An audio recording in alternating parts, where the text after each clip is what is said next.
বিয়ে করার জন্য একেবারে পারফেক্ট টাইম হচ্ছে এই কুরবানির ঈদ।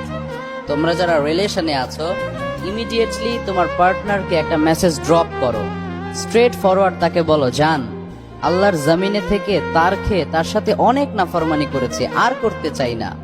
বাঁচবও তোমার সাথে, মরবও তোমার সাথে, বাট হালালে থেকে মরতে চাই, হারাম অবস্থায় মরতে চাই না। লেটস কনভার্ট আওয়ার রিলেশনশিপ, চলো এটাকে হালাল করে নেই। আল্লাহর উপর ভরসা করে তুমি যদি হারামকে হালালে কনভার্ট করো, আল্লাহর কসম করে বলি, তিনি তোমাকে অবশ্যই সাহায্য করবেন ইনশাআল্লাহ। So brothers, take this message seriously. আর কয়েকদিন পরে যেহেতু কোরবানির ঈদ, এই চান্স কিন্তু মিস করা যাবে না। এই কোরবানির ঈদে তুমি যদি বিয়ে করো, তাহলে এক্সট্রা তেমন খরচও করতে হবে না। কোরবানির গোশত দিয়ে এই ওয়ালিমার কাজ ছাড়া হয়ে যাবে। Am I right or am I right? So this is the perfect time to convert. আল্লাহ এই সিঙ্গেল ভাই বোনদেরকে তুমি এই ঈদে কাপল বানিয়ে দাও। তাদের লাইফে এমন perfect and permanent life partner drop করো, যাদেরকে পেয়ে তারা দুনিয়া এবং আখিরাতে সফল হবে। এভরিওয়ান সে আমিন।